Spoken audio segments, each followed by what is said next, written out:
إنما المؤمنون الذين إذا ذكر الله وجلت قلوبهم وإذا تليت عليهم آياته زادتهم إيمانا وعلى ربهم يتوكلون. خوي تعالى أقدر ما نكاتو بما نفرمي أيها الناس إنا خلقناكم من ذكر وأنثى وجعلناكم شعوبا وقبائل لتعارفوا إن أكرمكم عند الله أتقاكم. أي خلقينا أي نوي آدم أي آدمي ذات إما يومان دروس كردو يعني خوي تعالى فرمي يومان لشي دروس كردو لا نيريك وميك لآدم وحواء قشتان كري يقدايكو باوكن باشان أمهم قلونة وعشرة هنا نما اللي دروس كردن وجعلناكم شعوبا وقبائل يعني أمان بوشي دروس كردوا بو أما دروس كراوا لتعارفوا تاوكو تعارفكن تاوكو يكتريب ناسا قالوا نتوا عشيرة بن مالا أما بو يكتري ناسين بو تعارفة بو تعارك نية بو معركة نية بو تحارب نية نيفرمو أخوي تعالى وجعلناكم شعوبا وقبائل لتعاركوا فرميتي لتعارفوا يومان كردا كردو عربو انجليزو فارسو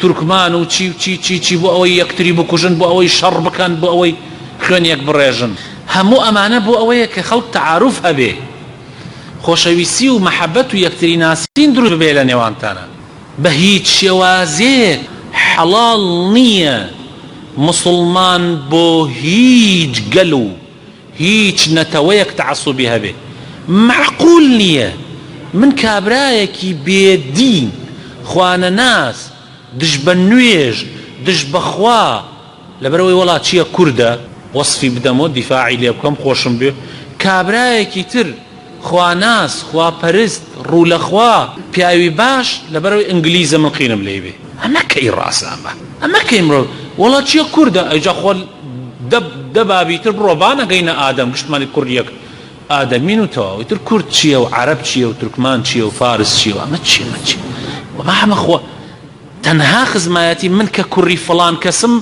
عشيرتي فلان كسم بس لبر خاطر اوش نازي بعشرتك يخو موكم لبروي خزمایتی وصلي رحم بجيبينم لبروي شانازي بنتوكي خو موكم بو خير و بو چاکە بەکاری بێرم من کە کوردایەتیم کردە دژی مرۆڤایەتی عنصریەت و نازیەت و فاشیەتم بۆ دروست بوو ئەیتر هەنەیکەم باشە من چی ئەمە من کە عەشرەتەکەم بووە سەبەب ئەوەی کەوا قینم لە عەشرەتەکانی تر بێ ئەمە هەر زۆر شتێکی ناپەسەند و نابەجێ ئەمە بۆ بنەماڵە و ڕەگەز بۆ ئەوە لەوە خراپتر لەوە نەکبەتی تر ئەمجا بێ تەعەسوبت هەبێ بۆچی تعصبت هبي ابو مذهب شافعي افرمي دزنج لافرت اشكي حنفيه جي ناشكي شي من دزنج لافرت اشكينم يتر من شافعي مذهبم حركسي حنفي بيقينم ليبي اما الشيطان امر مروفايتي بخلطان دي براستي اما شي ابا كسيك شايسته به انسان تعصب ودمارگيري بوي هبه بس خويا وبيغمر صلى الله عليه وسلم جقال اخوا وبيغمري اخوا هيج كسي شايسته او ني يمل بيناويا مشاكل وبيغمر صلى الله عليه وسلم قد رجل للرجان شانازي بعربايتي ونكردوها قد رجل للرجان بيغمر صلى الله عليه وسلم شانازي بقريشيتي خوي ونكردوها بدجايتي قوم كانت خبر جيشنا بيغمر صلى الله عليه وسلم وتي اي بيغمري اخوا كابرايكي جولكه شوت نيوان عشرتي او خزرج طبعا بيش او بيغمر بيت مدينه امدو عشرته زور دجايتي كان كر زور قينيان ليقبو كاتي بيغمر صلى الله عليه وسلم هاتو بونا مسلمان همو يبون ببرع جولك اما يزور بينا خوش بو حجاري نجاري هولي انا دا قينا كونكا شر كونكا بخنوية المهم روشك بيلانا كان سريق جا خبر قيشت بيغمر صلى الله عليه وسلم بيغمر اخوان روشت زور توربو ليان فرموي دواي اوي كخواي تعالى نعمتي اسلامي بسرا رشتن واذكروا نعمة الله عليكم إذ كنتم أعداء فألف بين قلوبكم فأصبحتم بنعمته إخوانا دواي أو إخوائي تعالى إسلام جاهليتي نيلا نفامي نيلا قشتاني كرد برا تازة دواي إسلامتي أقرين وكان الشمشيرة والله من عشرة فلان ومن عشرة فلان أرونو بجاهلية وازي لبين أو بوغن دەی بێ ئەمە بۆ عەشرەت دروست نەبێ کە من باو باپیرانمە، بۆ قەومیەتەکەم دروست نەبێ کە من لەنەوەی ئەوانە ئەی بۆ شێخ و مەلایەک دروستە، وەڵام من ئایدی مەلا فڵان کەسم، ئایدی من شێخ فڵان کەس، ئەمە حزب فڵانە و ئایدی حزبی فڵانە. ئەمە چێمە؟ ئەمە چۆن ئەبێ مسلمان بەمە ڕازی بێ؟ چۆن ئەبێ مسلمان ئایدی فڵان و فیسان بێ؟ لە دینە پێی هەیە. زۆر عەجایبم تێ لە فەیسبوک لە ئەنتەرنێت ئەبینم هەروە کابرایەکە هینێکی داناوە، پەیجێکی دانا نووسێتی لایەنگرانی فڵان کەس. کورە عەیبە مسلمان بێژە من لایەنگرانی فڵان کەسم، جگە لە خوا کەس شایستەی ئەوە نییە لایەنگری بی. هەر مرۆڤێک چەند بەرز بێ، هەر مرۆڤێکە وەکو من نانەخوا، وەکو من ئاوەخوا، من بۆ ئایدی فڵان کەس بم. عەیبە. ئیتر ئەو فڵان کەسە هەر شتێکەیە، دینی بێ قەومی بێ هەر شتێک، من بەس ئایدی خوام، خوا خەڵقی کردوم، من عەبدی خوام. ئینسانی مسلمان ئەبێ خواپەرست بێ، نەک مرۆڤ پەرست.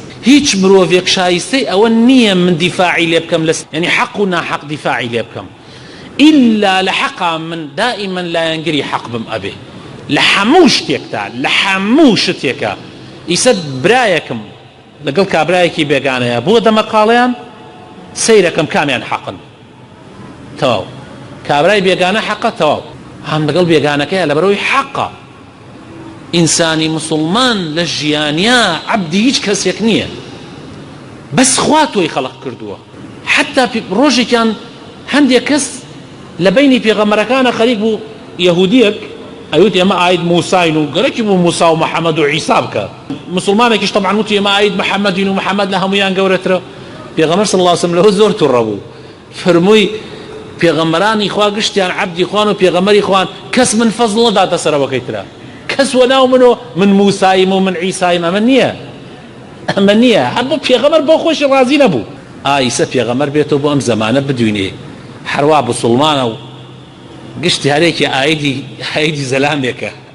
پێغەمبەر چەند تووڕە بێ، ئەبێ پێغەمبەر چەند تووڕە بێ لەم مسلمانانەی ئەم زەمانە. خوا پەنامان بدە. داواکارم خوای گەورە بۆ خاتر ناوجوانەکانی خۆی ڕەحمان پێ بکە، ئیسلاحمان بکە.